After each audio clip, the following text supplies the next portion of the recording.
With Kirika being the more prominent character in this crossover because of how much of a powerhouse she is, we did show her off in the previous video. But now, it's Sonia's turn. With how crazy crossover characters we have been getting, you would think Sonia would be as well, just like Kirika, but no actually. For the most part, she's the more balanced and normal character we've gotten in a while. So for her talent, she reduces her damage if there are allies within 2 blocks of her, otherwise she deals more damage, and it scales the more you start her up. When entering battle, the enemy will not attack first, so meaning that anyone who has a first attack priority like Elwin for example, for him to be able to attack first, he needs to move 4 blocks and attack. So even if he does that, Sonia would just say nope and they both attack at the same time. And then she also has a revive effect. It's really interesting but pretty simple. But this is the main reasoning that she has a different kind of build sets. I will be explaining them. So her being in her left path, the Golden Lightning Princess class, will give her more defensive stats. Whereas with the hero path, the right side, it's more offensive base. For her class mastery stones, she wants HP, attack, and defense for all 4 of them if she is in her left path, the Golden Lightning class. Magic won't be entirely necessary because one thing she excels at is guarding ranged magic attacks. And then you combine that with one of her skill passive that reduces the damage taken from ranged attacks. Especially in PvP, this is going to be the main case, with most of the magic attackers being long range attackers. But in her hero class, for the armor and helmet, it will be the same thing, but the weapon and accessory, you can do skill instead of defense. For the arena stats, she wants a defensive set in her left path. But in the right path, you can do something like HP, attack, crit reduction, and crit damage reduction, and skill, so that she does more damage with her attacking skills. But if you do have tons of crit on her accessory enchants,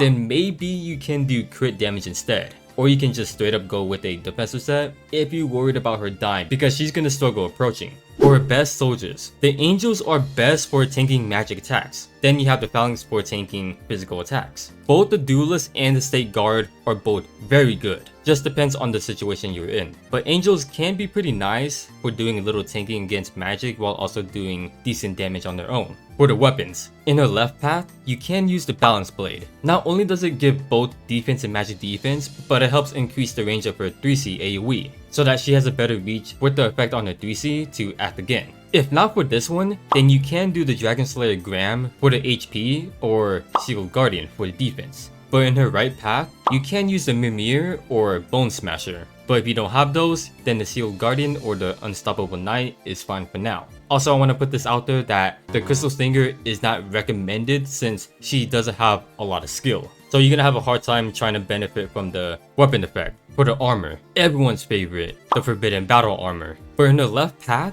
if you don't have one or if you don't want to use it on her to save it for someone else, then Bloodline will work. But that will mean that she will need to run angels most of the time to deal with magic enemies. Also on the right path, you can do the Aeolas since you do want to run the harder hitting soldiers. But if you plan on running angels for a while due to a lack of anarchy materials or whatever reason may be, then Aeolas won't be necessary. Anything else will be fine until you do get the recommended equips, if you are serious on building her. For the helmet, both classes can use the Aeneas helmet, but in her right path, she can also use the Tear. With the accessory, both paths can use the Overlord's badge, since it can be annoying to have her mobility be reduced when she already struggles with it. But in the left path, you can do the Winged Shin Guard for the extra defense, same reason that you want to run the Divine Boots, plus with the extra mobility. The reason why we care about so much defense is because in PvP, there is just simply a lot of physical attackers. But in regular content, it doesn't really matter too much, so you can just run the Overlord's badge in that case.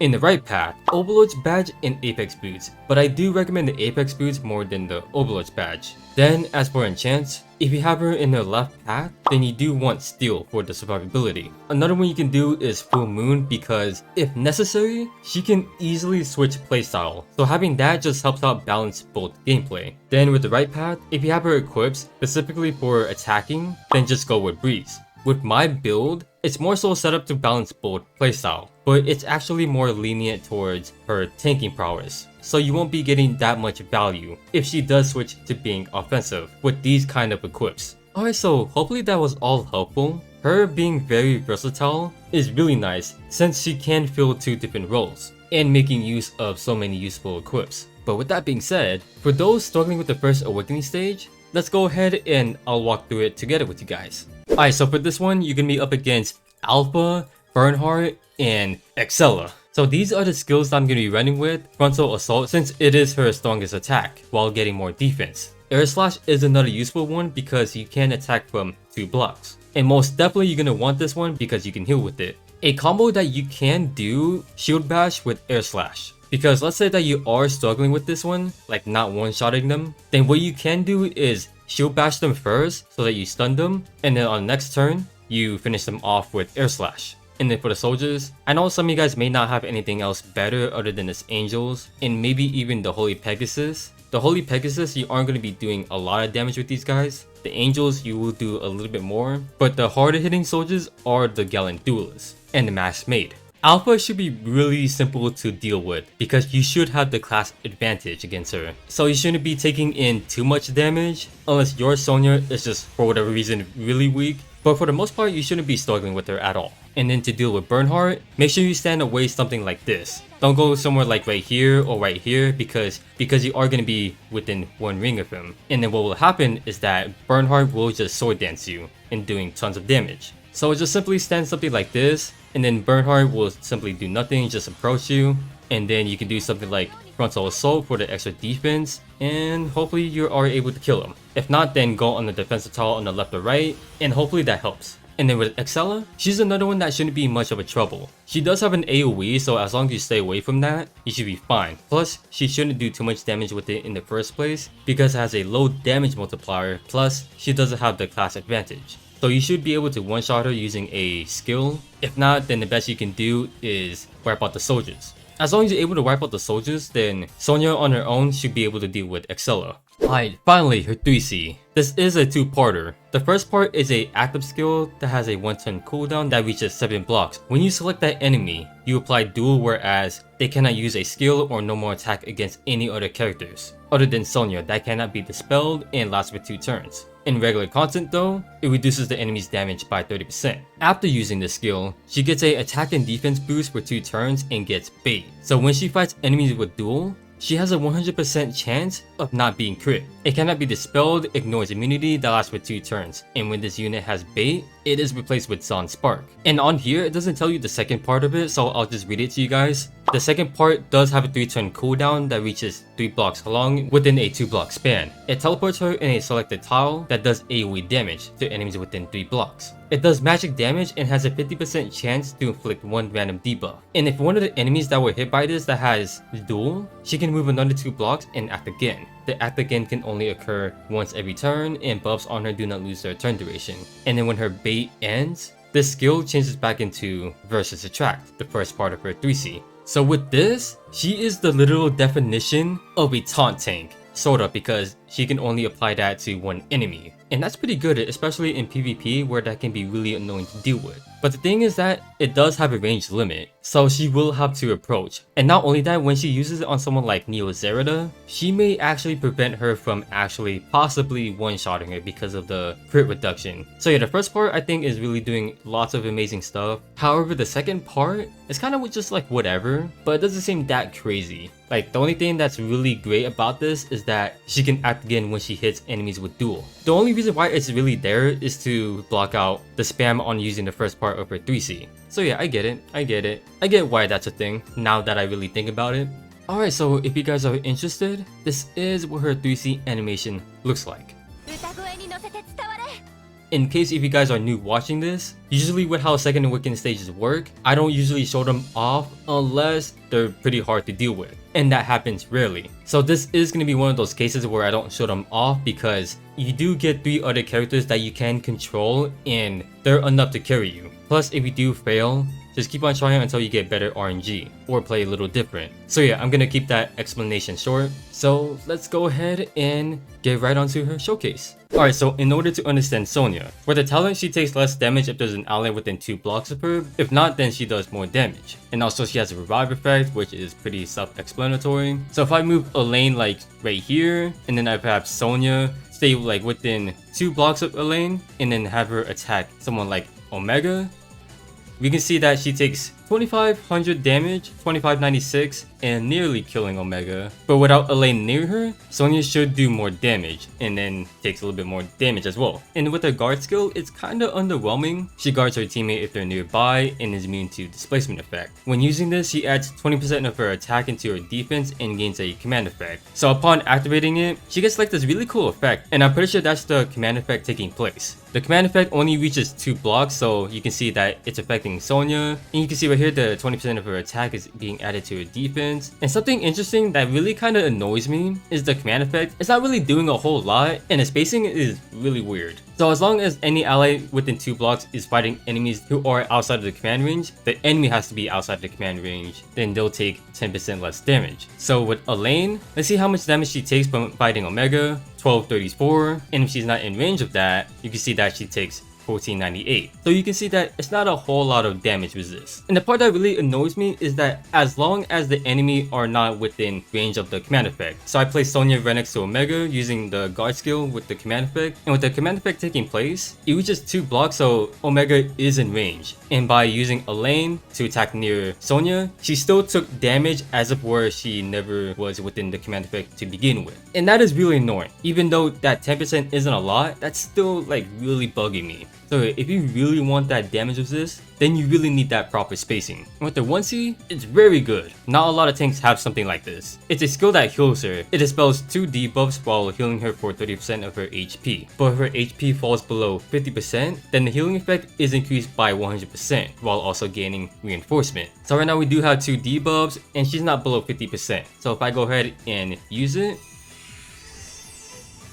you can hear that little music that she plays. I think that's really cool. But if we take a look at her buffs, she was able to dispel it and get reinforcement. And of course, if she's below 50%, then it should heal her to full while also still getting the buff. I really like that touch of detail where she plays that little music. I know it's nothing that amazing, but sometimes I don't really see that much touch of detail into like some of the characters' animation. So yeah, that part for me, I really did enjoy it. I'm a sucker for like some of those small details. And now onto a 3C. So upon using this, it reaches 7 blocks. With a 1 turn cooldown, it can only be applied on one enemy that applies dual, where they cannot use skills or normal attacks on anyone else but her. That cannot be dispelled, that lasts for 2 turns. Only in PvP though. In regular content, they just deal 30% less damage. After using this, she gets a attack and defense buff for 2 turns and gets bait. Whereas, when fighting enemies with duel, she has a 100% chance of not being crit. That cannot be dispelled and ignores immunity that lasts for 2 turns. And as long as she has bait, she will have the second part of her 3C, which is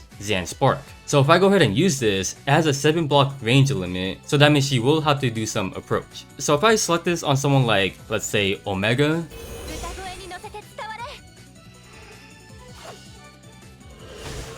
you can see that it played that little music like it did with the 1C. But also, on Omega, he has duel and he deals 30% less damage. And the buffs that Sonia gets, the attack and defense boost and gets bait. But that 3C gets replaced into an AoE skill. So this one teleports her into a select tile to deal AoE damage to enemies within 2 blocks. It will do magic damage that has a 50% chance of applying 1 random debuff. And if the enemy with duel was hit by this, she can move 2 blocks and attack again. The attack again can only be triggered once per turn and does not lose her buff duration. When the bait effect ends, the skill changes back into the first part of her 3C versus attract. So I have to give the 3C effect to Bozo because Omega just acted again and lost it. So if I angle it so that it doesn't hit Bozo who has duel, she will not be able to act again because she did not hit Bozo who has duel. But if she does hit someone with duel, then she will be able to move again. With this, you can probably make some pretty interesting plays. Okay, so she was able to do quite a bit, which I was concerned a little bit about that because before Sonia was even out, it sounded like it would just do magic damage based on her int, which I was hoping it wasn't that case, but no, it's based on her attack, but it just does magic damage instead. I'm glad that's the case because Sonia didn't even do a whole lot right there. Just imagine if that was based on her int. That would be really horrible. Bozo did lost the dual effect, but since Sonia still has bait, it's not even gonna go away. When I end her turn right here, it should bring back the first part of her 3C, right? But look at this. She still needs to wait 1 turn before she can actually use it, which can be a good or bad thing, depending on how you look at it. Because if you guys want my opinion, it can be pretty ridiculous, especially in PvP, because it taunts that opponent into only targeting her, which makes it a very annoying skill to deal with. And sadly, that's the really only good part about using Sonia over there. So, overall, Sonia just feels pretty normal, except for having one unique mechanic that's really only going to be really useful in PvP. Her tanking capability is not the best since she doesn't give herself too much damage resist, unlike other tanks who even offers better command effects for their team, as well as having more utilities. The only thing that she'll be great against is tanking long range magic attacks, but that's what we have Kristan for, and she'll do a whole lot better job at that. But anything else, she'll do an alright job at that. Her offensive capability is not that bad, but in order to make full use of her damage potential, she will need proper spacing. And I say with the 3C combined with that, you can probably make some creative plays. She's quite self-sufficient as well, like being able to switch playstyle, having a heal skill, and sort of buffing herself up. Despite those qualities, her defensive capability isn't great, which is the main thing that you're going to be looking at, and it's going to be very hard for her to approach with the offensive build. In regular content, of course, stuff like that doesn't matter too much, but in PvP, it becomes really detrimental for her. And as a tank, she needs to offer more than just tanking hits sometimes. Someone like Hilda though, she offers a lot more like faction buffing, quite a bit of damage resist, and has a really good command effect that helps protect her team, especially against those annoying assassins. And if you compare that to Sonia, that is a massive difference in the defensive department. Her 3C can probably help her tank hits due to the crit reduction, maybe on someone like Neo Zerida to prevent her from one-shotting her. It can only be applied on one unit at a time, which isn't a bad thing since it pretty much locks them down into only targeting her. Then you realize that it takes a while for it to get it back, unless you have to get her, which isn't likely most of the time. And even then, you still need to wait one turn after the second part of her 3C effect in order to use versus attract. Even though it sounds like I'm sort of making her 3C sound bad, it really isn't. Her 3C is the one main thing that makes her really unique,